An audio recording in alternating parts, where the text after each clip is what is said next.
Hi, early August. I've come to Sweethope Fishery. You can stop for freeze frame for the price list.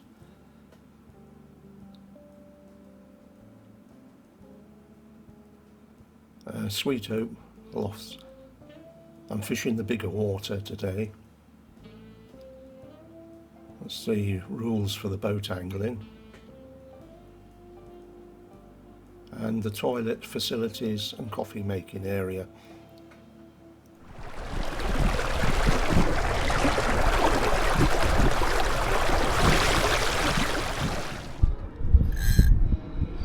Well, I'm looking at this very weedy bit here, and there's a gap between the weeds, and I've seen a few rainbows moving and rising. I missed a rise, unfortunately, about 5 minutes ago.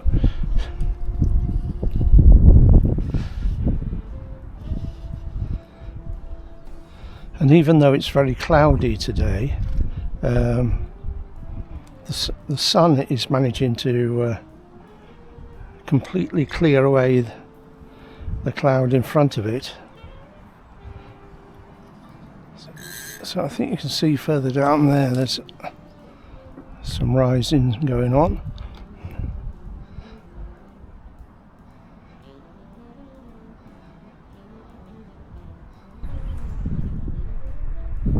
Now, don't be put off by the sight of all this weed. There's plenty of open water if you feel unsure about fishing amongst the weed. But the reason I'm spending so much time in this weedy area is, quite honestly, there's fish moving and feeding there. So it makes a lot of sense to be where they are. Now, this sort of stringy, grassy stuff, you can actually, with a reasonable break and strain leader, you can actually guide your fish through this without being broken off. The other browny stuff is as tough as old Nick, and the last thing you want to do is to try and pull a fish through it, because you will get broken. You can see beside me there's a rise that I cast to.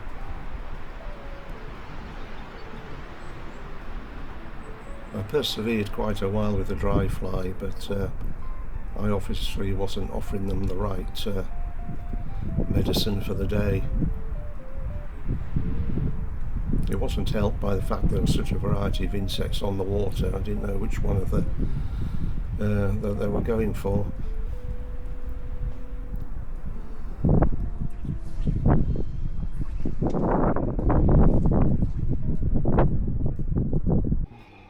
Well, I've had a couple of hours with nothing. Only seen fish down in this region here. Doing some nice rises, but haven't been able to tempt them.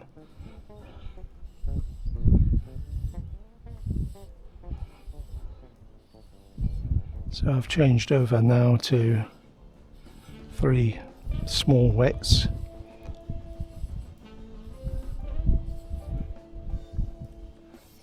Seeing whether I can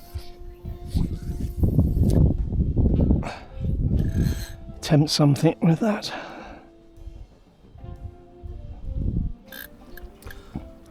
Well, I've got a lovely strong fish on here. I'm not messing about. I've got 8-pound leader on, and I'm putting a lot of weight on the fish. Even though I'm using my favourite 10-foot 3-weight drift rod. It's a great rod for playing a strong fish, because it flexes to a certain point and then it stiffens up quite a bit, so it acts as a great shock absorber for when they start doing their head-butting, lunging moves that they get into. You see, I'm having to put quite a bit of weight to pull it away from this dreaded weed, the weed that results in a broken leader. And you may be thinking, well, what the devil am I sort of so close to it for? Well, it's a really strong wind blowing on this day. If you look further out into the frame, you can see the wind effect on the water. But the trees are so tall here, you get quite a lot of shelter. But still in the boat, because of the height of the boat and me sitting up, well, this one's putting up a good show. Act as a sail.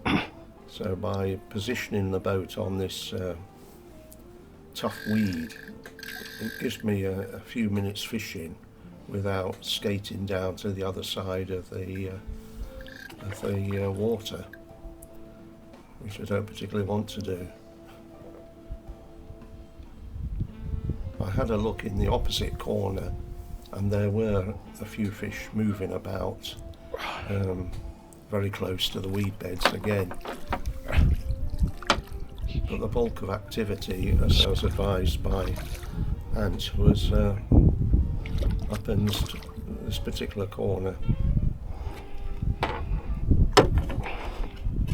That's one of the beauties of Sweethope. You've actually got somebody, well, I say somebody, a husband and wife that really care what's going on with the angling and do the level best to make sure that you get something.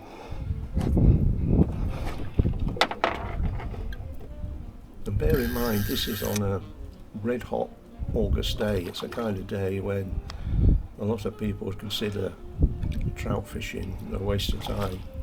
Luckily the clouds did move in and help with the fishing conditions.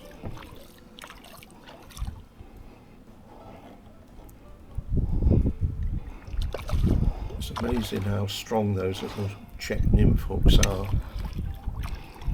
It's a size 16 beaded fly. As I say, it's more or less the equivalent of a 14 in a partridge scale.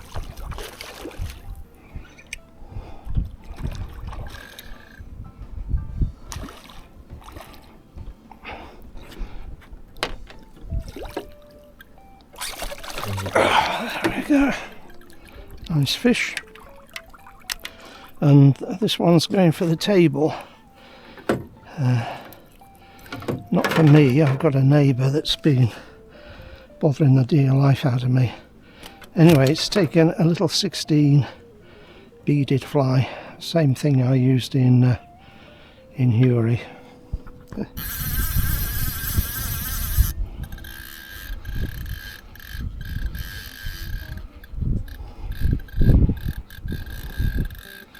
It's another fish really busting its guts to get away.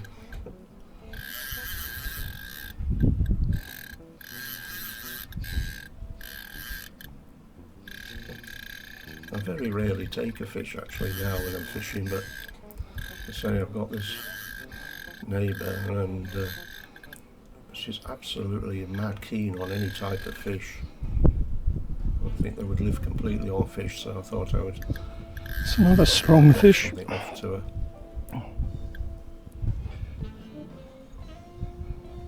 It's always satisfying when you're taking a fish knowing that it's really fit and healthy.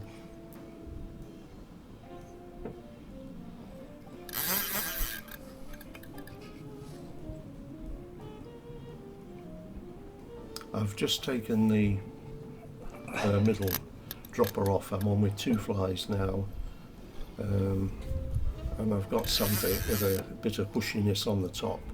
The idea of that is to hopefully draw the fish near that small tail fly and get the result that I want, and it worked.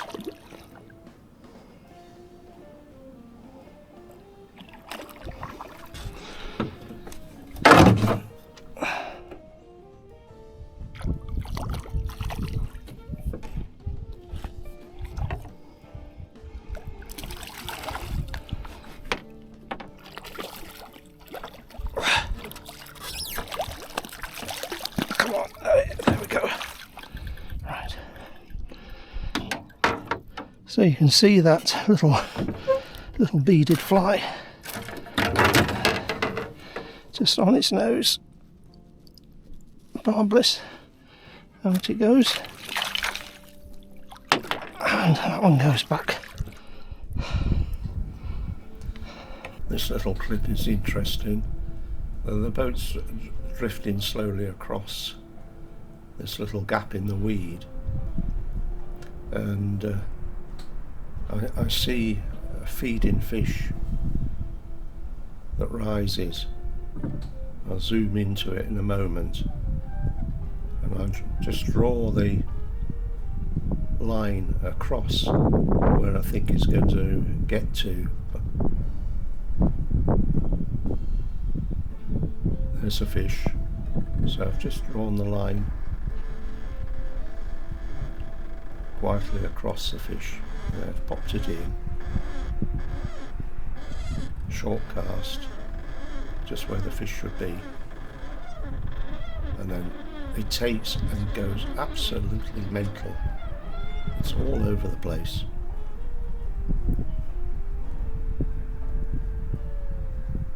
Pulling very strongly. Unfortunately, where I've got the camera positioned, you can't quite see its erratic movements, and then drops off. So I don't know whether that was to the tiny beaded fly or to the bushy fly.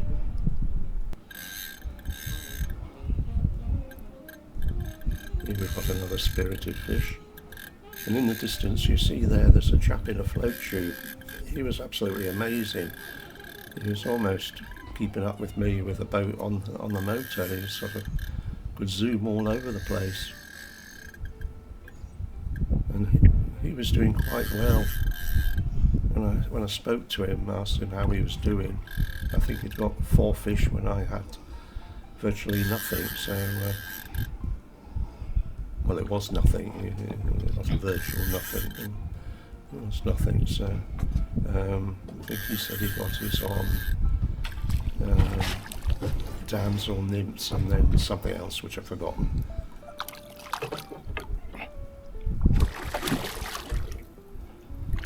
So float tubing is allowed.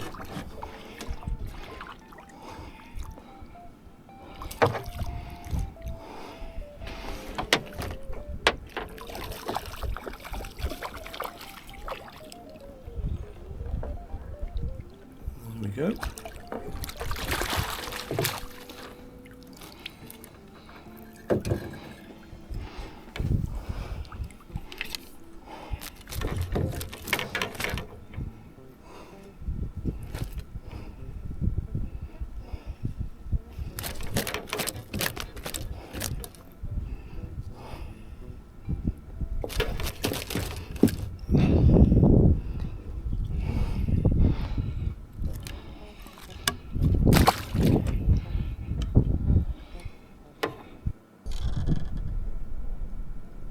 This is just a view of the dense weed there, but if you look beyond the weed and see those gaps, you'll see fish rising and moving about in amongst them.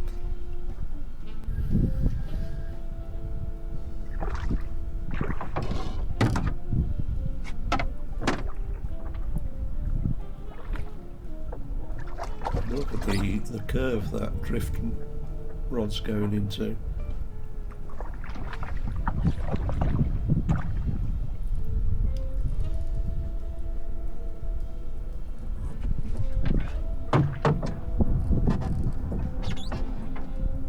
These fish pond landing nets, they're all thick rubberized mesh, so your fish line in the bottom isn't being damaged in any way whatsoever.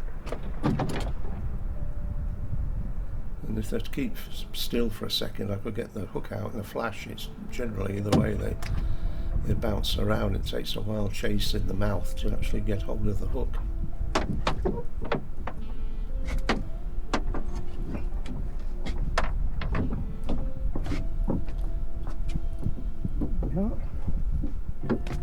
Nice fish.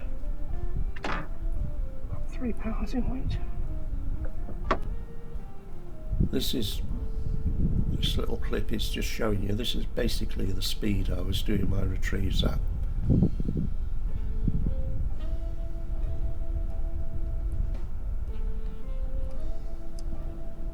And And always when you're lifting off, you lift off slowly and cast your beady eyes on the water.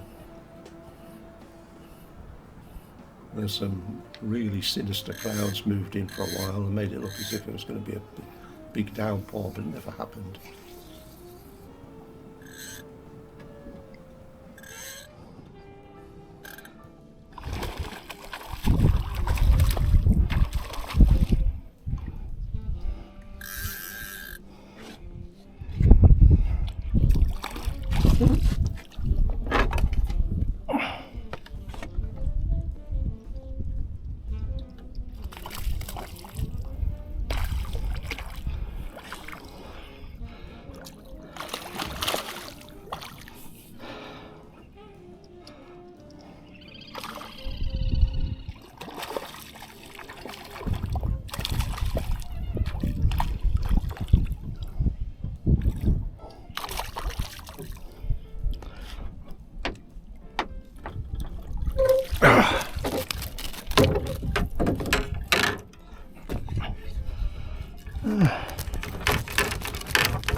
Now we have a small fish.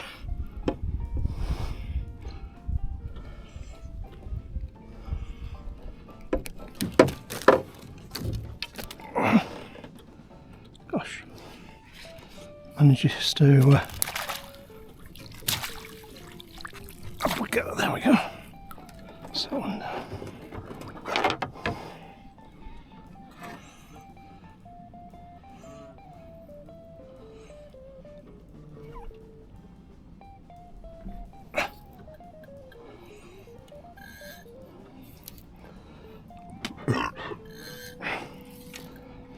I was very heavy-handed with that fish, but I knew it was a small one, so I thought the sooner I get it in, the sooner I can get it out.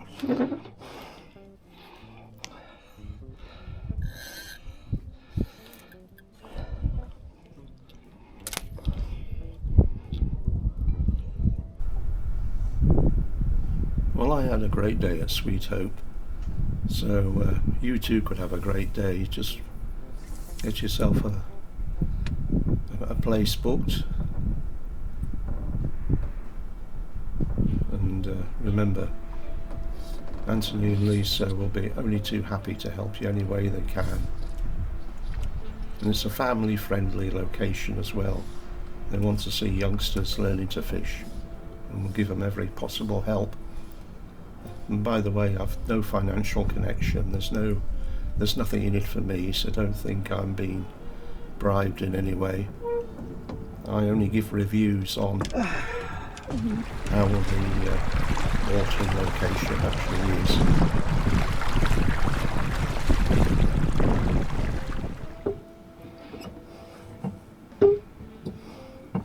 So I'm just bringing the boat back. Anyway, thanks very much if you got to this point. Thanks for watching. As usual, bye for now. More to come. Bye.